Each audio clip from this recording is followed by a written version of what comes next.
press con to 3 questions only. Yes, 3 questions. First question. Okay, Ina. Kindly use the One microphone. question, one follow-up. Then we'll One follow. question, one follow-up. Yes, ma'am. Guard, following what you mentioned earlier, that you received reports that there seems to be new barges coming from China at the Scarborough. How are you gonna address that? Considering you said Well, no, it seems they're building more structures there again. Timely that I am going to Laos to attend the ASEAN, there will be a time there's going to be a one-on-one with China, the United States, Russia, pati another one. Trying to figure out basta yung the heavyweights of the planet. I don't know if it's a one-on-one na per country or one-on-one with the group tapos kami dito sa other side. But maybe in the private talks, yung chika-chika na kami, I'd like the ambassador to just answer me one question. Is there any ongoing construction for expansion in the South China Sea? And whether or not we can still have the fishing rights, which is really the entitlement of our country, having won the arbitral proceedings. So you mean, sir, they still have not yet responded to your appeal to No, China to let our fishermen go back? I should be expecting a favorable answer when I get to Laos 4 days from now. Last from me. Still Yes. on the ASEAN, sir. It's your first ASEAN summit. What message do you want to give or deliver to the ASEAN community? And have you already discussed or finalized your talking points with U.S. President Obama and President Putin? Well, I would just say that we are ready to cooperate in establishing good order among nations. That we are ready to do our part internationally, comply with our obligations, comply with the contracts that we have entered into with foreigners in this country doing business. And we are ready to talk also about terrorism and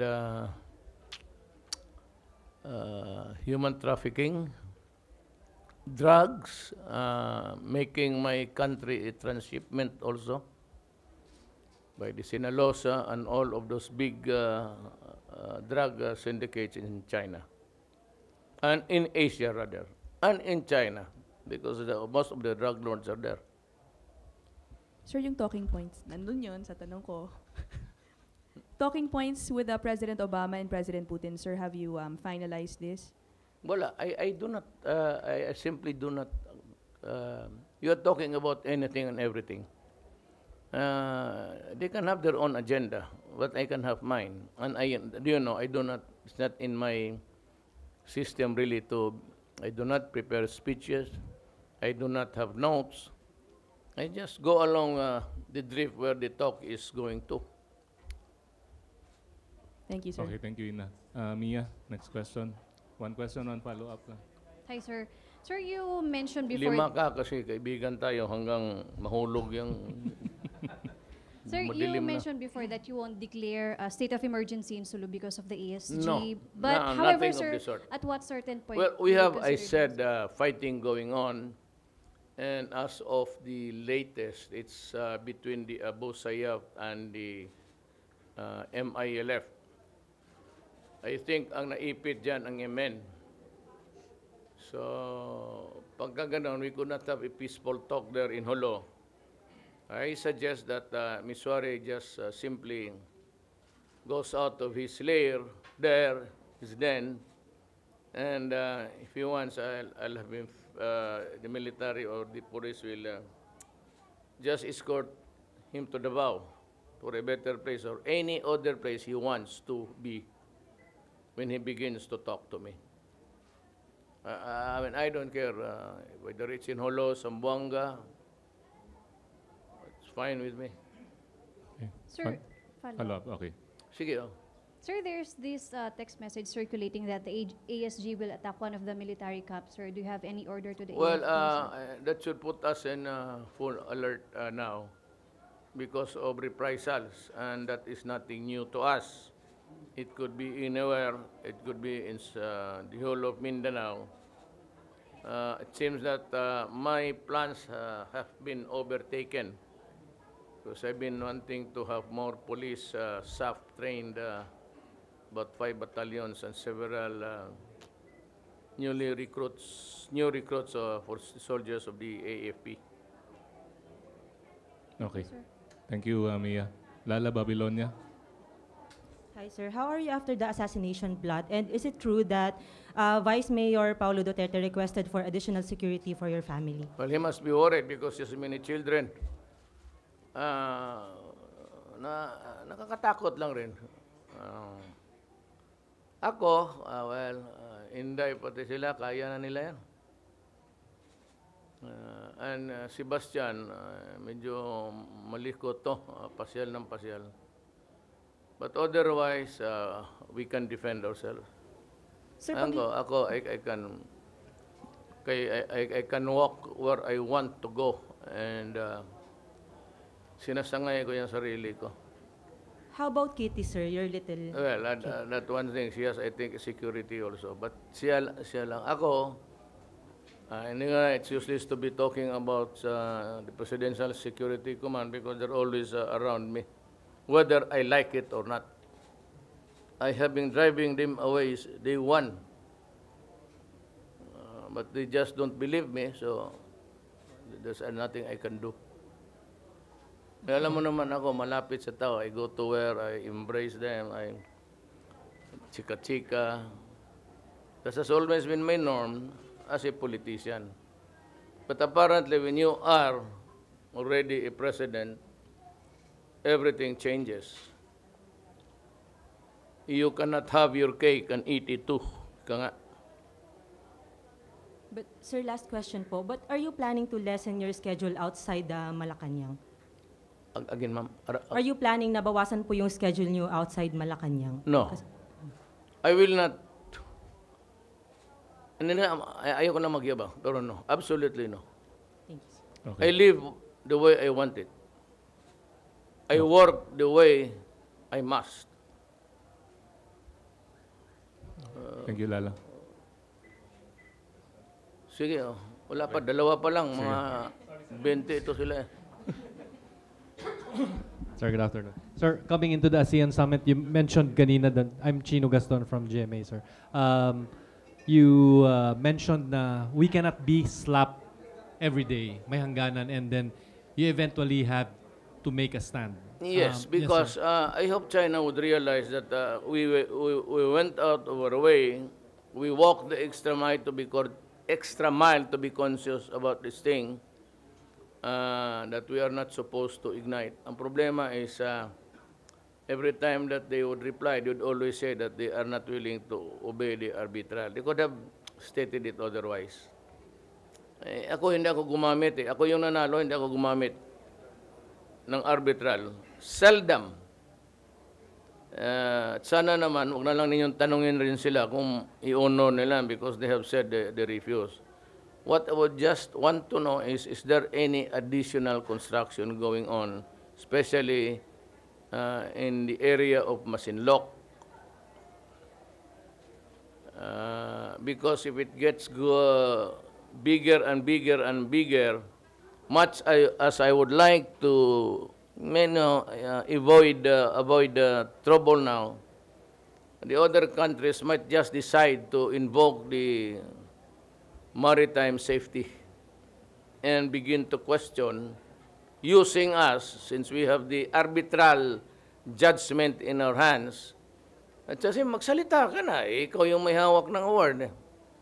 So, I do not dread the day, but I would just like to be comfortable until such time that I talk to them bilateral, face to face, eyeball to eyeball. Okay. Sir, you One more. also gave credit to the former president. Yes, because he was the one who initiated the filing of the case before the RBSI based on UNCLOS noon sa International Tribunal.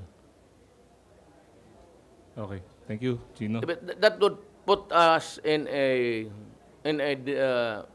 right bearing. Kaya nga, it is a journey to the future, but it has placed us in the right bearing. Yes, sir. May I help you? Yes. Michael Sullivan, sir. Can you use the... Can I just ask, do you care, one way or another, about the growing criticism, both at home and especially abroad, about the rising death toll in the war on drugs? No, not at all. Not a bit, because I said there is a crisis. If we are a small country with limited resources, with not so much money at hand, I am operating on a budget that was prepared by the other year, the previous year. The budget of tomorrow, just like in any country, America, is you prepare the budget now for next year's implementation. You know, we do not have the money because it is not in the budget. Nobody would have known that when I become president, that there will be 3,700,000. I was worried about Davao. I thought it was also serious. But I never thought that it would reach in that dimension when I become president, because it has reached millions already. I have a problem here. So I will solve it the way with my limited resources and the way I want it. I am not worried about the international community because I am not the president of the international countries. I am the president of the Republic of the Philippines, and I must solve decisively this problem, or else the 3,700,000 will compromise the next generation of Filipinos. That is the thing that worries me, not the international community. For all that they can always talk and talk. I am invoking sovereignty, no interference. We never interfered in anybody's business. But the number of killings that have occurred that are not police-related, that are not attributed to the police, What? do those bother you? That is the work of people also. It's the internecine, and that is the result of the intrigue we planted so many years ago. We arrested him, but we released him, and we just say that, arrest the other guy that he was appointed by you. Then this guy will be arrested and say, you know, it was B, not us. Then when they start killing each other, you add more intrigues and they'll kill each other. Better. Criminals kill criminals. That is not my worry. It is the extrajudicial killing of people getting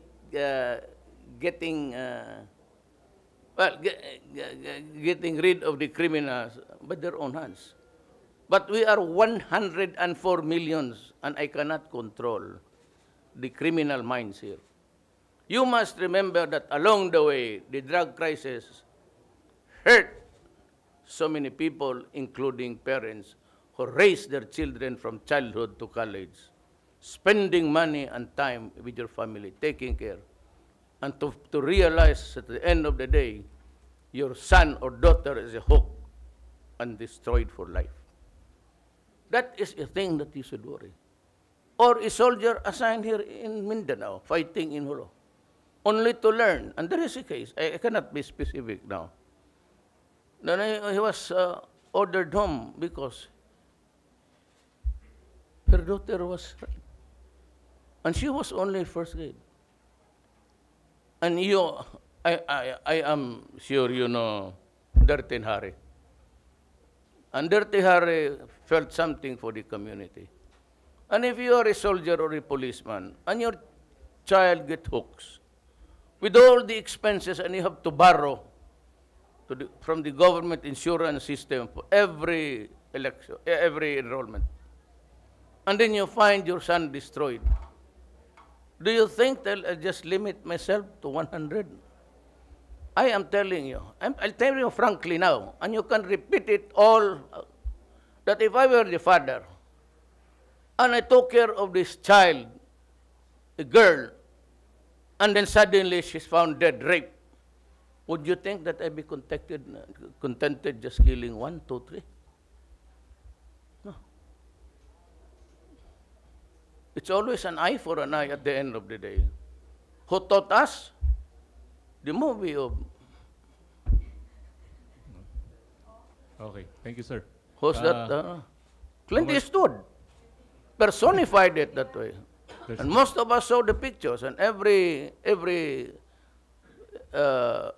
Departed or so many movies about Liam Neeson, about his daughter getting... What's the difference between Liam Neeson killing a lot of Europeans there and Americans because of what happened to her daughter? That is the same thing that happens in the... That is why the scriptwriter knows what's in the mind of the human being, and they write it, and they make it into movies. And it showed us, give us an example, and we think that the movie is good, and we should follow it. I mean, to the average family man. Now, how about the so many Clint Eastwoods in the police department?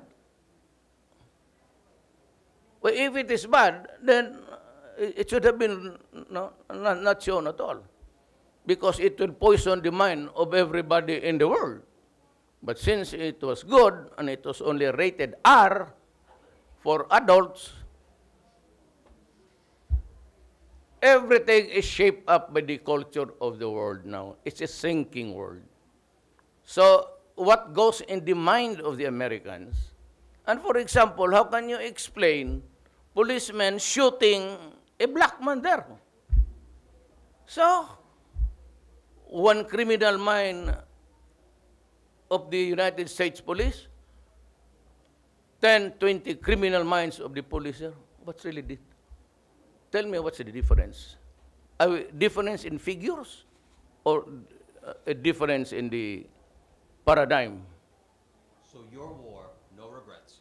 No. None. Listen, my friend, can I consider you a friend? I would hope so. Okay. Let's limit ourselves to the truth. Oh, okay. I'll tell you. I stake my life, my honor, and the presidency itself. Anytime. Anytime. They can impeach me. They can kill me. I'm 71 years old. I have to protect the next generation, considering the sheer number of people without money. So when you are a user, you have to push to finance your urging, because you have to have a fix in the day. Although it's small, they said it's a very poor community. Correct. I would not disagree with that. But at the end of the day, after selling to all of these poor people, you get about $1 million net. At the end of the day, that is what happens.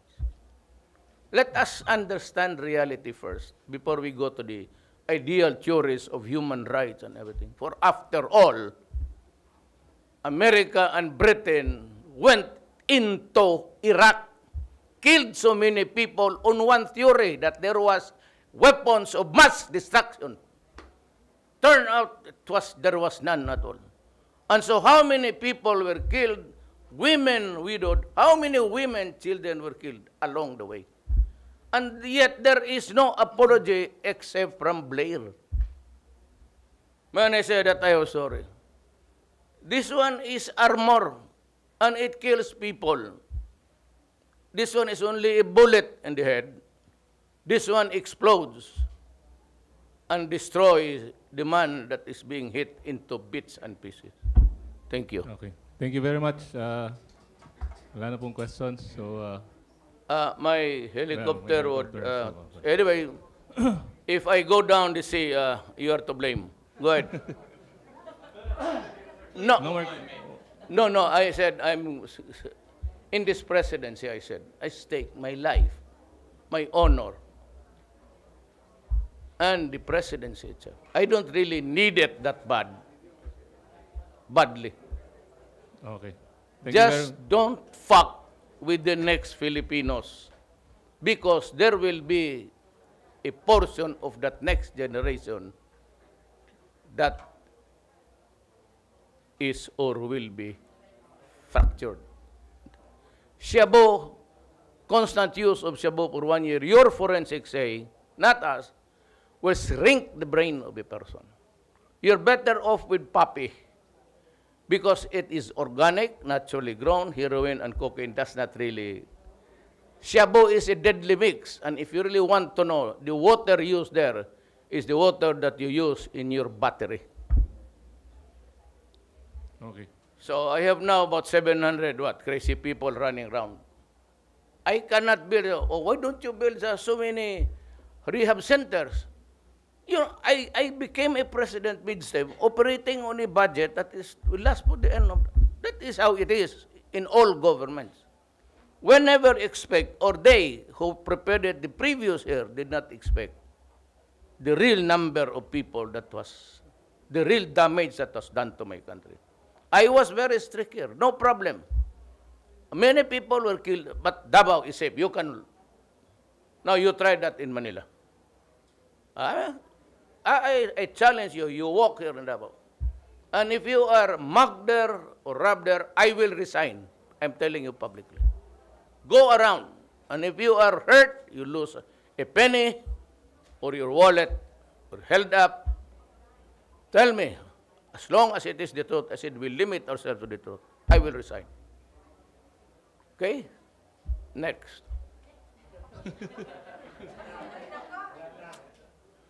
Sorry, the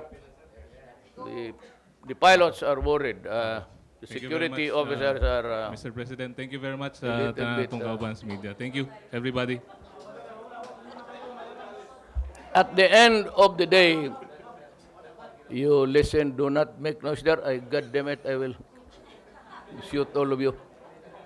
At the end of the day, it is really your love for your country.